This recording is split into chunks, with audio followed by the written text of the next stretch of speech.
Mesdames, Mesdemoiselles, Messieurs, frères et sœurs dans le Seigneur, salut.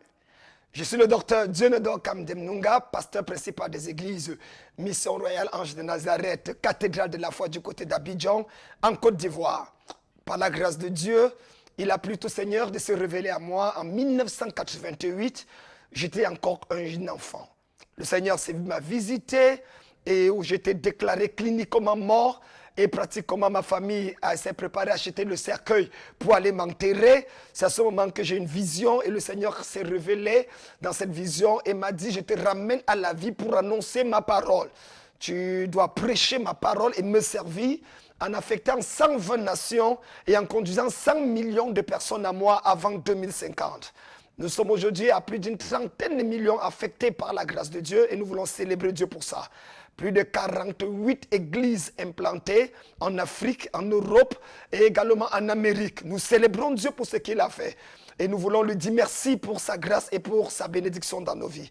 Je reste convaincu que le ciel, qui a décidé de m'utiliser en ce jour pour apporter une parole d'exhortation dans ta vie, va certainement honorer et décorer ta vie dans les 5 à 10 minutes qui viennent et tu seras extraordinairement béni. Que Dieu te bénisse. Bienvenue à votre émission Exhortation. Et aujourd'hui, j'aimerais que nous ouvrons rapidement nos Bibles dans le livre de Juges, le chapitre 16, le verset 21 et 22.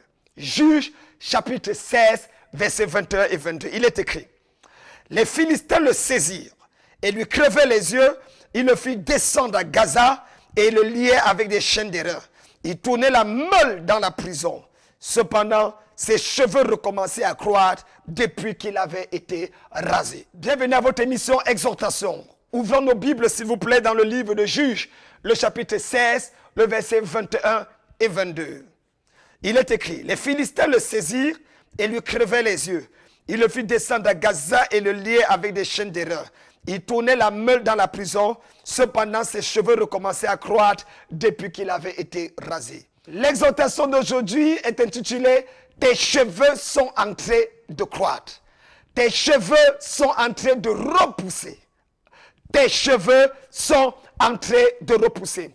Au XIe siècle avant Jésus-Christ, Josué est décédé. Après qu'il ait pris le contrôle d'Israël et reparti les 12 tribus dans leur terre promise, personne n'était capable de pouvoir prendre la relève et diriger le peuple en attendant l'avènement de la monarchie. Or, entouré des ennemis, le peuple était devenu une proie parce qu'il n'y avait plus de leadership authentique. Sur cette base, Dieu va susciter des hommes appelés des juges. 12, dont une femme. Ça fait 13 vont se lever et vont libérer le peuple de Dieu dans un jeu prophétique de ping-pong spirituel. Un Dieu qui ne cesse de pardonner, un peuple qui ne cesse de pécher, un Dieu qui ne cesse de délivrer, un peuple qui ne cesse de l'offenser. C'est dans ce cinéma prophétique que Dieu va susciter des hommes et des femmes. L'une de ces personnes s'appellera Samson. Samson est issu d'une famille dont la mère était stérile. Frères et sœurs dans le Seigneur, ta stérilité ne veut pas dire que tu n'as pas d'enfant. J'ai découvert que chaque fois que la science déclare que tu es stérile, c'est une action prophétique de Dieu pour dire qu'il y a un prophète, un libérateur qui va sortir de ton sein. N'accepte jamais ce que la science dit comme un verdict final sur ta vie. Nous servons le Dieu des impossibilités, le seul capable de changer tes situations, de transformer tes lamentations en célébration. Son nom, c'est Jésus-Christ de Nazareth, l'alpha et l'oméga, le premier et le dernier, le commencement et la fin. Celui qui ouvre et personne ne peut fermer. C'est dans cette histoire que la femme de Manoach va recevoir le miracle de l'enfantement. Samson va voir le jour. Une seule interdiction, que le rasoir ne passe pas sur sa tête. Et également qu'il ne consomme pas de l'alcool. Ma Bible dit, pendant plusieurs années, Samson finalement va aimer une femme qu'il ne veut pas aimer. Elle s'appellera Delilah.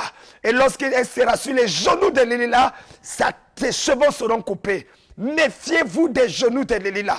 À tout homme de Dieu et serviteur de Dieu, j'ai dit, il y a toujours une Delilah dans le ministère dont les genoux sont dangereuses.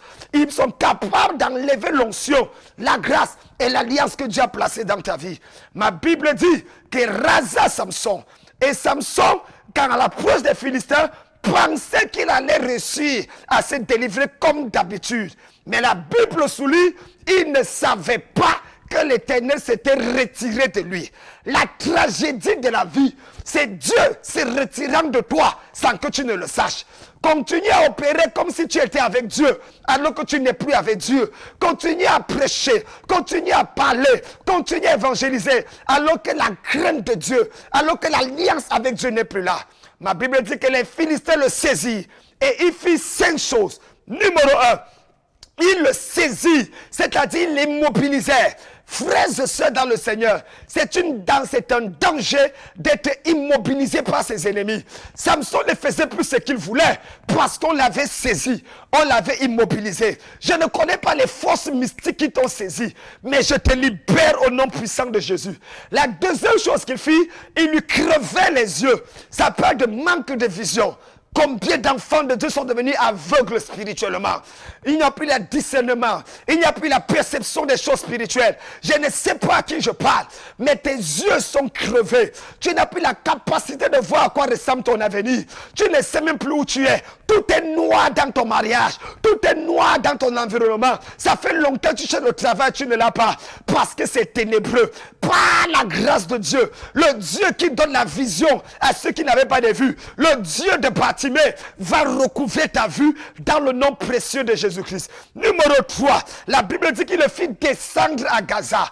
La rétrograde spirituelle, la régression, les choses que tu ne faisais plus parce que tu as donné ta vie à Jésus, tu te retrouves en train de les refaire. Tu as rétrogradé. N'appelle pas ça maturité. Tu n'es pas mûr spirituellement. Tu es devenu vieux spirituellement. Tu es pourri spirituellement. Tu n'évangélises plus. Ben, tu sais pour les jeunes convertis. Tu ne sors plus prier pendant 1 heure. Tu dis que tu es devenu mûr. Tu pries 5 minutes. Non, tu as pourri, tu n'es pas mûri. Parce qu'en réalité, lorsqu'on libère l'onction de Dieu, ceux qui sont sensibles reçoivent. On prêche, on prie, tu ne dis pas amen. Tu restes les bras croisés. Tu dis alléluia. On dit que non, laissez les jeunes dire amen, amen fort. Moi, je ne dis pas amen parce que je suis mûr. Non, tu es pourri. Parce qu'en réalité, quand l'action de l'esprit est à l'œuvre, si tu étais mûr, tu allais être le premier à être saisi par l'onction et à répondre positivement. Numéro 4, non seulement ils l'ont crevé les yeux, non seulement ils l'ont fait rétrograder, mais la Bible dit qu'il s'est mis à travailler la meule. Il s'est mis à travailler pour l'esclavage. Il travaillait sans avoir de résultat. Combien d'entre vous travaillez et vous ne voyez aucun résultat? Je ne sais pas à qui je parle, mais je sens dans mon cœur qu'il y a quelqu'un qui me regarde aujourd'hui. Depuis que tu as donné ta vie à Jésus, tu n'as aucune preuve, aucune évidence à montrer. Tu te poses la question, est-ce que Dieu est encore avec moi? Tu te poses la question, est-ce que j'ai vraiment donné mon cœur à Jésus? Ou ce sont mes poumons ou mes tendons que j'ai donné à Jésus? Je suis venu te dire, le ciel va te répondre. La 5e et la 6e chose qu'ils ont fait, c'est qu'ils l'ont attaché, ils l'ont lié comme un prisonnier. Mais la Bible dit, et c'est ça le miracle du verset 21, cependant, ses cheveux recommençaient à pousser. Oui, au milieu du désespoir, au milieu de la souffrance, au milieu de l'humiliation, les cheveux de Samson étaient en train de repousser. Satan avait fait une erreur. Il avait crevé ses yeux. Satan avait fait une erreur. Il avait attaché. Il avait fait toutes sortes de choses. Mais il avait oublié de couper sa tête. Tant qu'il y a la vie, il y a de l'espoir.